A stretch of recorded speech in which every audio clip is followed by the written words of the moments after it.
Today, Light Collective are with Flynn Talbot. Flynn's a native Australian. Okay. And we first came across him actually when we met his dad, looking at one of his light installations at Horizon in Frankfurt. We went to look for a Tyrrell and we found Flynn. Flynn's dad. Flynn's dad even. So that's back in 2010. He was very proud. And Flynn's got background as a lighting designer, a light artist and a product designer. Yes. And actually he did a light art installation for us in a gallery in Paris as well. Last year. True, That was we last did. year. So we know personally that he's a man of many talents. He's recently moved to London and has launched this new product at Glasgow Design Week. So we want to come along and have a chat with him about it. Yes, thank Can you. tell us a bit about Resident, the company that you've worked with to develop this? Yeah, Resident's based in New Zealand. They are making lighting, innovative lighting and furniture products as well, and they've got a base here in London, and they've also got basically worldwide distribution throughout Asia and North America. Strong in North America as well.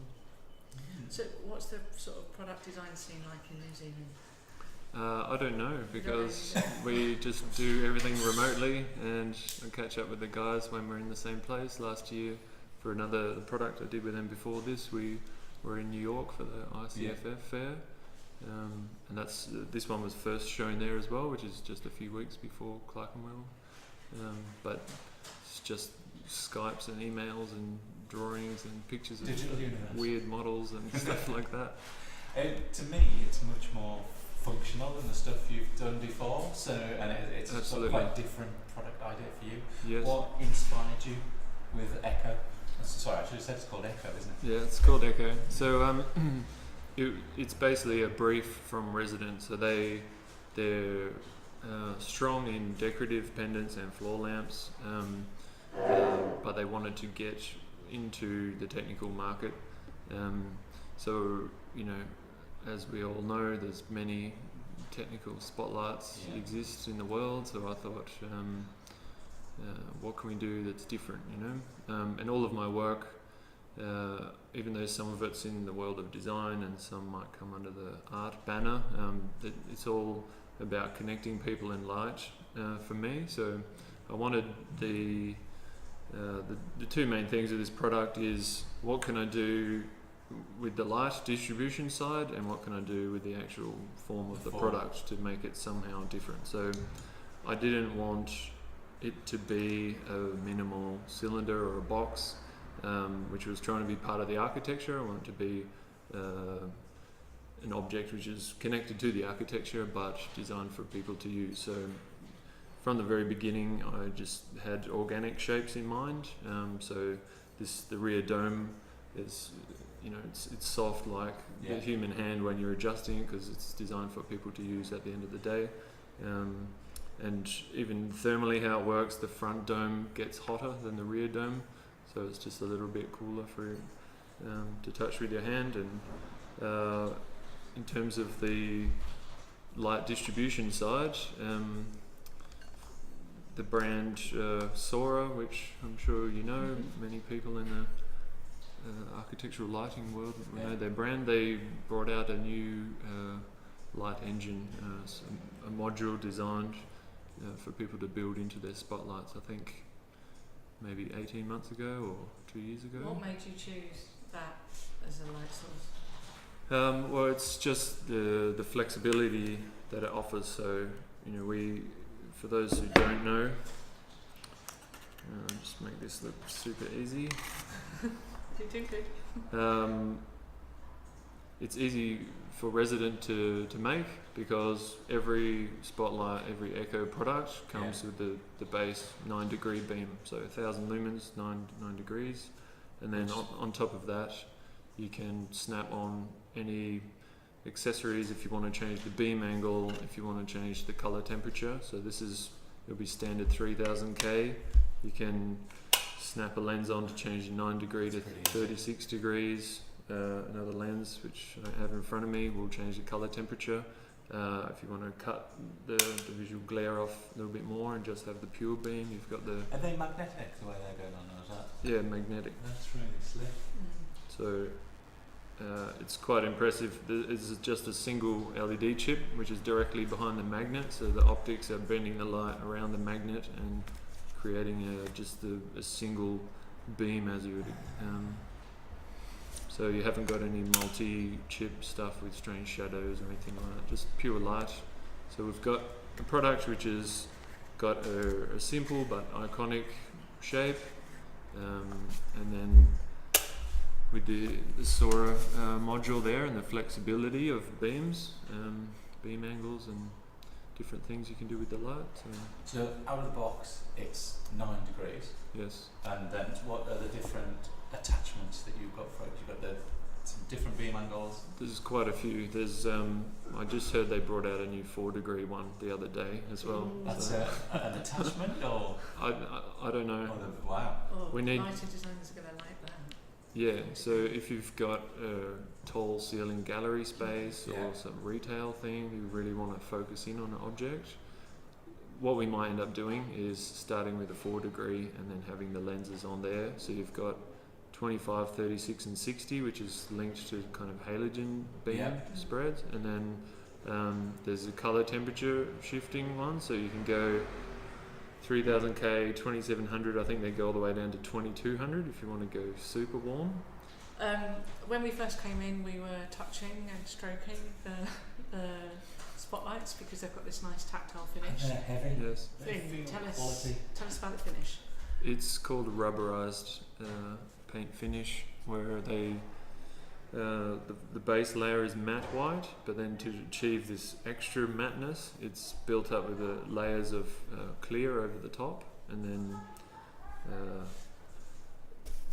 special treatment applied to the clear layers to get this really deep finish. But yeah, it ends up having a texture like rubber.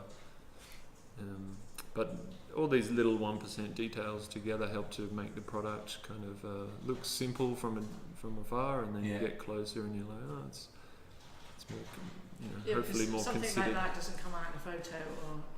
No, of course not. It just we've seen it closely. Looks like white powder coat. So there's a family of these things as well as there's going to be a pendant to match, or there's a pendant. This is obviously the track version, which fits onto the U-track or U-track for the Germans. So that's pretty widely acceptable all throughout Europe and Australia. And U-tracks will also be in the States as well. They've got North American arm over there. So there will also be a round base surface mount option and a pendant, as you said. So it's quite rare, I think, for someone to have a track in maybe a retail job. You've got a few spotlights, and then you can have the same form as a pendant and be able to change the distribution of a pendant. So that was one of our questions. It's unusual to have a pendant to match with a track fitting. Is this something you felt was important to include? But you just answered that. So we just wanted to be super flexible, basically, and you've got a small object with 1000 lumens output, and you can change the beam angle. Then, hopefully we'll see interesting things happen with the pendant. That maybe we didn't consider originally. Is the pendant going to be the same size, or it's exactly the same. Just so the driver's in the product, the cable coming out, and then it's 1 to 10 volt dimmable, so pretty easy to integrate in. I think it's really cool because most people would consider a pendant to be something completely separate to an architectural spotlight range. And you never get matching sets like families. So we probably should always ask this, but Illuminaires always have really strange names. So how do you pick the name Echo? Actually, my wife chose the name. Okay. I was originally going to call it something else, and then at the last minute just didn't feel right. But Echo is, I guess, a reference to the forms echoing each other. So 2 domes, you've got the light in here and the driver and the electronics in here, so kind of working together. How's that for an answer? That's good. What were you going to call it? You can't remember. Just blanked. Was your work as a lighting designer sort of influenced the design of this? And you saw an application for it, or was it more about the form? No, I think if it wasn't for my work in architectural lighting, I wouldn't know about Sora, and I wouldn't have known what people want and what sometimes doesn't work.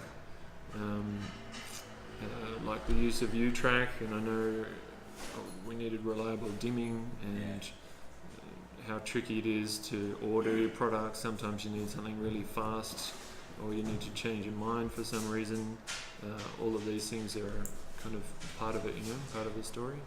As far as I'm aware, I've asked the Sora guys a few times, but I think it's the first production product to come to market with this new module. So okay, and it's available now for the world. It's going into production now. It'll be available in about 6 to 8 weeks, and there's quite a hub in London and other places that are. It's really nice. Especially now I've touched it. It's made a real. I know it's really weird, but it's made a real difference. It's not. I like it anyway. But that's. Yeah. To know. And just the feel of it, the quality. The other thing, we worked really hard to get it in at the right price point as well. So, which is what? I think in the UK it's around £200 mark. Yeah, that's good. So it's kind of somewhere in the middle. Yeah. It's not super highest market, but it's it was never going to be the cheapest product, but we tried to make a really good all-round product, I think. Yeah. Okay. Stupid question. Go for it. I don't know why that's stupid. I got rid of the really stupid ones. Huh. Yeah. Well, because it's a serious interview. It's not in the pub. It's not in the pub. What's your favourite lighting word? What's yours? Tricky one. I'll say flux. So that's mine. What did you want to be when you were growing up? I wasn't sure, but it was definitely going to be something in the creative world. My parents would buy me books on architecture and stuff when I was like 12 years old, I think. And so you were led. I didn't know, but I was just making stuff and creating things. What makes you happiest about light, or what makes you smile about light? I think just the magic that comes with it when you really get it right in a space, as you guys have seen many times. When you work hard on a project and you're slaving over the little details because you know that they're really like the biggest thing, it's kind of easy to get the big stuff right. But when everything kind of locks into place, it's like when we were trying to focus my primary installation in Paris, where we were trying to get it all right, and when you really get it and then you turn it all on, it's really the magic comes alive. So I don't think, well, at least for me, you can't really build that in using another medium or another material.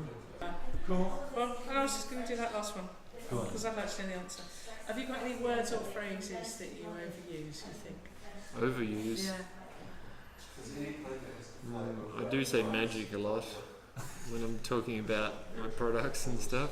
I heard a new one from an Australian architect called Spatial Moment recently. I might start overusing that. You did only say magic once though in that interview. Did I? At the end, yeah. So. Well, maybe 3 or 4 times in the answer, but it's only one answer. Cool. Okay. Thank you. That wasn't that one, was it? We'll go super warm. Yeah. Do you want linear? Yeah.